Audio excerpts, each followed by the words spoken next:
በስመ አብ ወወልድ ወመንፈስ ቅዱስ አሐዱ አምላክ አሜን። ከንግግር የሚበልጥ ዝምታ። ከመቀየም ይልቅ የዋህነትን የምትወድ ጌታዬ ኢየሱስ ክርስቶስ ሆይ የትዕግስትህን መጠኑን አውቀው ዘንድ የአፍ መዝጊያ ቁልፍ የሆነች ዝምታን ስጠኝ ይላል የመልክዓ ኢየሱስ ደራሲ። ጌታችን አይሁድ በሐሰት ክሶች ደጋግመው ሲከሱት፣ ሲሰድቡት፣ ሲዘብቱበት የታገሰውን የትዕግስቱን መጠን እንዴት ልንረዳው እንችላለን? ባላጠፋኸው ስትከሰስ ያላደረግከውን አድርገሃል እየተባለ ለሞት በሚያደርስ ክስ ስትወቀስ በዝምታ መሸከም እጅግ ከባድ ነው። እናም በብስጭትና በምሬት ራስህን ለመከላከል መሞከርህ አይቀርም።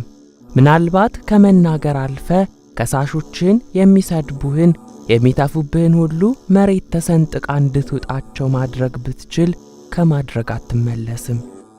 ጌታችን ግን ሁሉን ማድረግ ሲቻለው በዝምታ ተቀበለ። ይህንን ያህል ዝምታ እንደምን ያለ ዝምታ ነው? ይህን ያህል ትዕግስት እንደምን ያለ ትዕግስት ነው? እያልን በቅዳሴያችን ከማድነቅ በቀር ምን ልንል እንችላለን? የጌታችን ዝምታ ከአይሁድ ንግግር ይልቅ የጲላጦስን ልብ ገዛው። የእግዚአብሔር ድካም ከሰው ይበረታልና የጌታችን ትዕግስት ጲላጦስን አስጨነቀው።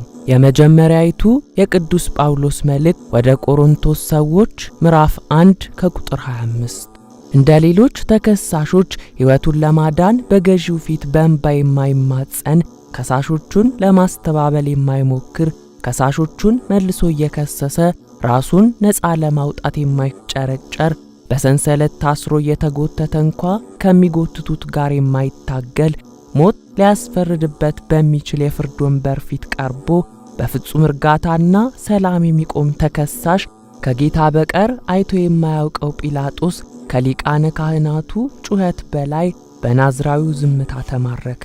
የማርቆስ ወንጌል ምዕራፍ 15 ከቁጥር 4 እስከ 5። ጲላጦስ ከግቢ ውጪ ቆመው የሚጮሁትን አይሁድ ወደ ጎን ትቶ ጌታችንን ለብቻው መረመረው። ጲላጦስም እንደገና ወደ ገዢ ግቢ ገባና ኢየሱስን ጠርቶ የአይሁድ ንጉሥ አንተ ነህን? አለው። ኢየሱስም መልሶ አንተ ይህን የምትለው ከራስህ ነውን? ወይስ ሌሎች ስለኔ ነገሩህን? የዮሐንስ ወንጌል ምዕራፍ 18 ከቁጥር 32 እስከ 33። ለመናገርም ጊዜ አለውና ጌታችን መልስ ሰጠ። ምላሹ ግን ጥያቄ ነበር። ንጉሥ ነህ ወይ ብለህ ጠየቅከኝ ከራስህ ነው ወይስ እነርሱ ስለነገሩህ ነው? የጌታችን መልስ ከላይ ሲታይ እንዴት እንዲህ ይላል የሚያሰኝ ሊመስል ይችል ይሆናል። ሆኖም ጌታችን ይህንን ያለው የጲላጦስ ጥያቄ ሁለት መልስ ያለው ስለሆነ ነው። ንጉሥ ነህ ወይ ለሚለው ጥያቄ በመንፈሳዊ ትርጉሙ ከሆነ እርሱ ክርስቶስ እንደመሆኑ አሁን አንተም አልከው የሚያሰኝ ነው። ቄሳርን የሚጋፋ ንጉሥ እንዳይነሳ በሚፈሩት በሮማውያን እይታ ከሆነ ደግሞ ጌታችን ንጉሥ አይደለሁም ሊል ይችላል። ጲላጦስ በጠየቀው ጊዜ ይህን የምትለው ከራስህ ነውን ወይስ ሌሎች ስለኔ ነገሩህን ማለቱ ጥያቄው ከራስ የመጣ ከሆነ ንጉሥ አይደለሁም እንድልህ አይሁድ የነገሩህን ብቻ ይዘህ ከሆነ ደግሞ መሲሁ ንጉሥ እኔ ነኝ ብዬ ለይቼ እመልስልህ ዘንድ የጥያቄህን መነሻ ንገረኝ እንደማለት ነው። ጲላጦስ የጌታችንን አጠያየቅ ስለተረዳ በአይሁድ ዘንድ ያለው ነገር ለእርሱ እንደማይገደው በማሳየት እኔ አይሁዳዊ ነኝን? ወገኖቼ የካህናት አለቆች ለእኔ አሳልፈው ሰጡ፣ ምን አድርገሃል? አለው። ጌታችንም መልሶ መንግሥቴ ከዚህ ዓለም አይደለችም። መንግሥቴስ ከዚህ ዓለም ብትሆን ወደ አይሁድ እንዳልሰጥ ሎሌዎቼ ይዋጉልኝ ነበር። አሁን ግን መንግሥቴ ከዚህ አይደለችም አለው። የዮሐንስ ወንጌል ምዕራፍ 18 ከቁጥር 32። ጌታችን በዚህ መልሱ ሰማያዊ ንግሥናውን ምድራዊ ሥልጣንን የሚፈልግ ንጉሥ አለመሆኑን በአንድ ላይ አስረዳ። መንግሥቴ ከዚህ ዓለም አይደለችም ብሎ አይሁድ እንደሚከሱት ለቄሳር በተቀናቃኝነት የሚያሰጋ መንግሥት እንደሌለው አስረዳ።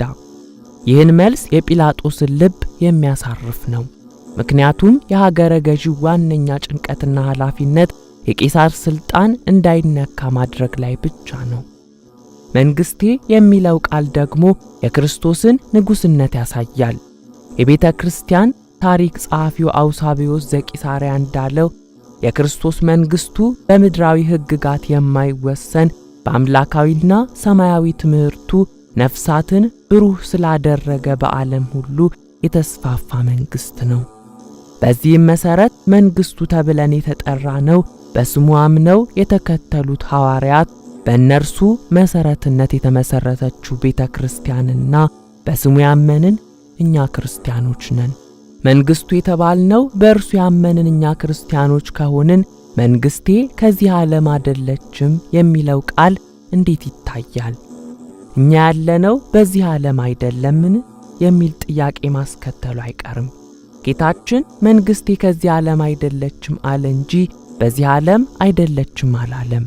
በስሙ የምታምን ቤተ ክርስቲያንና ክርስቲያኖች ሁሉ በዓለም ናቸው እንጂ ከዓለም አይደሉም። ጌታችን ስለ መጀመሪያዎቹ ክርስቲያኖች ስለ ሐዋርያት ሲመሰክር እኔ ከዓለም እንዳይደለሁ ከዓለም አይደሉምና ዓለም ጠላቸው በማለት ተናግሯል። የዮሐንስ ወንጌል ምዕራፍ 17 ከቁጥር 14። የሚያምን ሰው አድራሻው በዚህ ዓለም መሆኑ ችግር የለውም። ከዓለም ከሆነ ግን ችግር አለው። ክርስቲያኖች በዓለም እየኖሩ ከዓለም ያልሆኑ ዓለም ያልተገባቸው ምድራዊ ሲሆኑ ሰማያውያን ናቸው። ከእግዚአብሔር መንግሥት ውጪ የሚያደርገንም በዓለም መሆናችን ሳይሆን ከዓለም መሆናችን ነው። ልንጸልይ የሚገባው ከዓለም ክፋት እንዲጠብቀን እንጂ ከዓለም እንዲያወጣን አይደለም። ጌታችን በመጨረሻዎቹ ቀናት በጸለየው ታላቁ ጸሎት ላይ ከክፉ እንድጠብቃችሁ እንጂ ከዓለም እንድታወጣቸው አለምንም ያለው ስለዚህ ነው። የማቴዎስ ወንጌል ምዕራፍ 17 ከቁጥር 15። ጲላጦስ ከዚህ ምላሽ ክርስቶስ እንደተከሰሰው ቄሳርን የሚያቀናቅን ንጉሥ አለመሆኑን ቢረዳም መንግስቴ የሚለው ንግግር የተፈራው አይነት ባይሆንም ክርስቶስ ንጉሥ እንደሆነ የሚያመለክት ስለሆነበት እንኪያስ መንግስትህ ከዚህ ዓለም አይደለችም እንጂ እንግዲያ ንጉሥ ነህን አለው። ኢየሱስም መልሶ እኔ ንጉሥ እንደሆንኩ አንተ ትላለህ። እኔ ለእውነት ልመሰክር ስለዚህ ተወልጃለሁ፣ ስለዚህ ወደ ዓለም መጥቻለሁ። ከእውነት የሆነ ሁሉ ድምፄን ይሰማል አለው። የዮሐንስ ወንጌል ምዕራፍ 18 ከቁጥር 37። ጌታችን ቅድመ ዓለም ከአብ የተወለደው ልደት ሳይሆን ከመቤታችን የተወለደውን ዳህራዊ ልደቱን በማመልከት ስለ እውነት ልመሰክር ስለዚህ ተወልጃለሁ አለ። በዚህ ዓለም ቢወለድም በእናቱ ማኅፀን ሲጸነስ ሕልውናው የጀመረ ሳይሆን ከመወለዱም በፊት የነበረ አምላክ መሆኑን ሲያስረዳ ደግሞ ወደ ዓለም መጥቻለሁ አለ። የዮሐንስ ወንጌል ምዕራፍ 1 ከቁጥር 9 እስከ 10። ጲላጦስ በደንዳና ልቡ ይህንን ምስክርነት ሲሰማ እንደማይወድ ስለሚያውቅ ከእውነት የሆነ ሁሉ ድምፄን ይሰማል አለው። ጲላጦስ እውነት የሚለውን ቃል ሲሰማ እውነት ምንድነው ብሎ ጠየቀው። ምላሹን ግን ሳይሰማ ወደ ውጭ ወጥቶ ለአይሁድ እኔስ አንዲት በደል እንኳን አላገኘሁበትም አላቸው። ቅዱስ ዮሐንስ አፈወርቅ ጲላጦስ የጌታችንን መልስ ሳይጠብቅ የጠየቀው ጥያቄ ጊዜ የሚያስፈልገው እንደሆነ አውቆ ከአይሁድ እጅ ባስጥለው ይሻላል ብሎ ነው ይላል። ጲላጦስ ሆይ ጥያቄ ጠይቆ መልሱን ሳይሰሙ መውጣት እንዴት ያለ ነገር ነው? ነፃ ላትለቀው ነገር ጥቂት ታግሰህ ብትሰማው ኑሮ ምን አለ? ለነገሩ ቆመህ ብትሰማው ኑሮ እውነት ምንድነው ለሚለው ጥያቄ እውነትም ሕይወትም መንገድም እኔ ነኝ ብሎ በመለሰልህ ነበር። የዮሐንስ ወንጌል ምዕራፍ 10 ከቁጥር 6። ምስኪኑ ጲላጦስ እውነት ምንድነው ብሎ ጠየቀው። ምላሹን ሳይጠብቅ ወደ ውጭ ወጣ። ጲላጦስ ለአይሁድ እኔስ አንዲት በደል እንኳን አላገኘሁበትም አላቸው። እነርሱ ግን አጽንተው ከገሊላ ጀምሮ እስከዚህ ድረስ በይሁዳ ሁሉ እያስተማረ ሕዝቡን ያውካላሉ። ይህን ያሉት ከዚህ ቀደም አመጽ አስነስተው በሞት የተቀጡት ሰዎች ከገሊላ የተገኙ ስለነበሩ ኢየሱስም ከገሊላ መሆኑን በማመልከት ነገሩን ለማክረርና ጲላጦስም የበለጠ እንዲሰጋ ለማድረግ ነበር። ጲላጦስ ግን የገሊላ ሰው ነው ሲሉ በሰማ ጊዜ የገሊላ ሰው ነውን ብሎ ጠየቀ። ከሄሮድስ ግዛት እንደሆነ ባወቀ ጊዜ ወደ ሄሮድስ ሰደደው። እርሱ ደግሞ ያን ጊዜ በኢየሩሳሌም ነበርና።